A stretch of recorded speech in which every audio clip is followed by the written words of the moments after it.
চৰকাৰ হাই হাই হাই চালকন্তা পজিকন আঞ্জাপি দিছে আমি নামানো না এই আইন বাতিল কৰক আইন বাতিল কৰক অসম চৰকাৰ গো বেক বিজেপি চৰকাৰ হাই হাই হাই আইন বাতিল কৰিছে বাতিল কৰক আইন বাতিল কৰক নাজৰাৰ গেলেকীত হিট এণ্ড ৰান আইনৰ বিৰুদ্ধে চালকসকলৰ প্ৰতিবাদ হিট এণ্ড ৰান আইনৰ বিৰুদ্ধে নাজৰাৰ গেলেকীত চালকসকলৰ প্ৰতিবাদ ৰাজ্যৰ বিভিন্ন প্ৰান্তৰ লগতে সমান্তৰালকৈ নাজৰাৰ গেলেকীতো দেখা গৈছে চালকসকলৰ প্ৰতিবাদ দেশত পথ দুৰ্ঘটনা প্ৰতিৰোধৰ লক্ষ্যৰে কেন্দ্ৰীয় চৰকাৰে চালকসকলৰ ওপৰত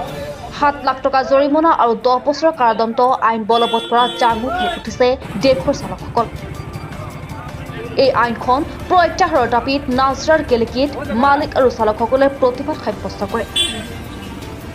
48 ঘণ্টা বন্ধৰ আজি প্ৰথম দিনতে পুৱাৰে পৰা জনশূন্য হৈ পৰিছে চহৰৰ ৰাজপথ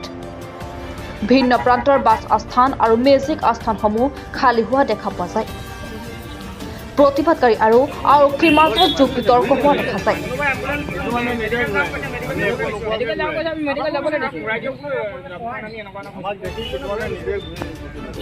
আজি আমাৰ যি চালক সংস্থা আজি চৰকাৰে আমাক আজি যিখন আইন আমাৰ মূৰৰ ওপৰত মাধমাৰ দি এৰি দিছে সেইখন আমাৰ কাৰণে সম্ভৱ নহয় সেইকাৰণে সম্ভৱ নহয় এজন ড্ৰাইভাৰ খুব বেছি 10-12 হাজাৰ দৰমহা পায় তেওঁলোকৰ পৰিয়াল আছে তেওঁলোকৰ হাৰি আছে কিন্তু আমাৰ কাৰণে এইখন সম্ভৱ নোহোৱাৰ কাৰণ আজি যিখন যদি এক্সিডেণ্টলি বাই চান্স হৈ যাবলৈ হয় সেই আইনখনৰ কাৰণে আমি যোগ্য নকৰোঁ সেইকাৰণে গতিকে যিখন আইন আমাক চৰকাৰে দিছে এই আইনখন সোনকালে বাতিল কৰক লগত আমি চৰকাৰক অনুৰোধ কৰিছোঁ যেন এই মাধমাৰটো আমাৰ দুখীয়া দৰিদ্ৰজনৰ চালকসকলৰ ওপৰত জাপি নিদিয়ে যদি আপোনালোকে এইখন মানি নলয় তেতিয়া কি কৰিব আপোনালোকে অন্যথা আমি ইয়াৰ কাৰ্যসূচী আমি আগবঢ়াই যাম আগলৈকে চৰকাৰক আমি দাবী জনাম চৰকাৰক আমি বিশেষকৈ দাবীজনকো অনুৰোধ কৰিম যেন চৰকাৰে আমাক এবাৰ চকু মেলি চাওক যেন আমি চালকৰ কাৰণে এই বস্তুটো সম্ভৱ নহয় আজি আপোনালোকে সকলোৱে গাড়ী বন্ধ কৰিছে নেকি আমি নিশ্চয় আজি গাড়ী বন্ধ কৰি আমি এই প্ৰতিবাদত আমি হেৰি কৰি আছোঁ চৰকাৰক আমি দাবী জনাইছোঁ যে আমাৰ ওপৰত এই বস্তুটো আমি দুখীয়া দৰিদ্ৰ লৈ আমি গাড়ী এখন চলাই পেলাই যিকেইটা দৰমহা পাওঁ আমাৰ দৰমহাটোত এই বস্তুটো আমাৰ কাৰণে হেৰি নহয় মানে কি আপোনাৰ যোগ্যতা নহয় সেইকাৰণে আজি প্ৰতিবাদ আৰম্ভ কৰিছোঁ গাড়ী মটৰ বন্ধ কৰি এতিয়া যিখন আইন চৰকাৰে আমাৰ ওপৰত গৃহীত কৰিব বিচাৰিছে সেই আইনখন আমি কোনো পধ্যে মানি ল'ব নোৱাৰোঁ কাৰণ কেলৈ আমি দিনটো গাড়ী চলাই বা মাহেকৰ মূৰত আমি দৰমহা হিচাপত পাওঁ পইচা 10,000 বা 12,000 সেই 10,000-12,000 আমাৰ ঘৰ চলাবলৈ দিগদাৰ হয় আৰু তেনেকুৱা যদি আমাক যদি এনেকুৱা এখন আইন যদি আমাৰ ওপৰত জাপি দিবলৈ হয় তো আমি কেনেকৈ চলিম তো আৰু এক্সিডেণ্টটো আমি কোনো কৰোঁ বুলিতো নকৰোঁ এক্সিডেণ্টটো হৈ যোৱাৰ পিছত ঠিকে আছে বাৰু এক্সিডেণ্টটো হৈ গ'ল আমি সেই মানুহজন মেডিকেল লৈ গ'লোঁ তো সেই এক্সিডেণ্ট হোৱা জেগাটোত আমাক পাব্লিকে আমাক সুখেৰিবনে তো পাব্লিকে এইটো নাচায় যে এক্সিডেণ্টটো কাৰ ভুলত হ'ল হয় তো তাকে চৰকাৰক আমি এইটোৱে আবেদন কৰিছোঁ চৰকাৰক আমি এইটোৱে অনুৰোধ কৰিছোঁ যাতে আমাৰ ওপৰত এই যিখন আইন গৃহীত কৰিব বিচাৰি আইনখন গৃহীত নকৰে যাতে নহ'লে আমাৰ অসুবিধা আছে এইটো